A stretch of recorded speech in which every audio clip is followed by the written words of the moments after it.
ಯಾವುದೇ ಚುನಾವಣೆ ಬಂದ್ರು ಕೂಡ ನಾವು ಸಜ್ಜಾಗಿದ್ದೀವಿ, ರೆಡಿ ಇದ್ದೀವಿ. ಘೋಷಣೆ ಅಂದ್ರೆ ನಾವು ರೆಡಿ.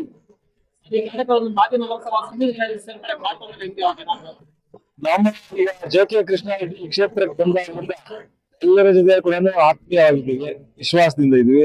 ಈಗ ಮೊನ್ನೆ ಚಿಮೂಲ್ ಎಲೆಕ್ಷನ್ ಅಲ್ಲಿ ಕೂಡ ನಮ್ದು ಕಡಿಮೆ ಇದ್ರು ಕೂಡ ನಾವು ಗೆದ್ದಿದೀವಿ ಅಂದ್ರೆ ನಾವು ವಿಶ್ವಾಸದಿಂದ ಇದ್ದೀವಿ, ಜನರ ಹತ್ರ ವಿಶ್ವಾಸದಿಂದ ಇದ್ವಿ. ಹಾಗೆ ಕಾಂಗ್ರೆಸ್, ಬಿಜೆಪಿ, ಜೆಡಿಎಸ್ ಅಂತಿಲ್ಲ, ಎಲ್ಲರ ಜೊತೆಯಲ್ಲಿ 17 ವರ್ಷಗಳಿಂದ ವಿಶ್ವಾಸದಲ್ಲಿದ್ದೀವಿ, ಬಹಳ ವಿಶ್ವಾಸದಲ್ಲಿದೆ.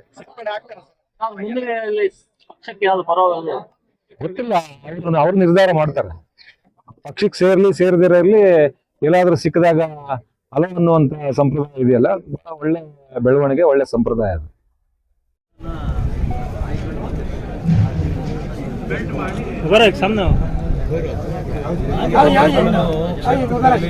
ಆರೋಗ್ಯಕರವಾದ ಬೆಳವಣಿಗೆ ಇರಬೇಕು ಅಂತ ಹೇಳಿದ್ರೆ ಎಲ್ಲರೂ ಅನ್ನುವಂಥದ್ದು, ಮಾತಾಡುವಂಥದ್ದು, ಫಂಕ್ಷನ್ಗಳಿಗೆ ಹೋಗೋದು ಬರೋದು, ಅಂದರೆ ಕಾಂಗ್ರೆಸ್ ಪಕ್ಷಗಳಿಗೆ ಹೋಗೋದು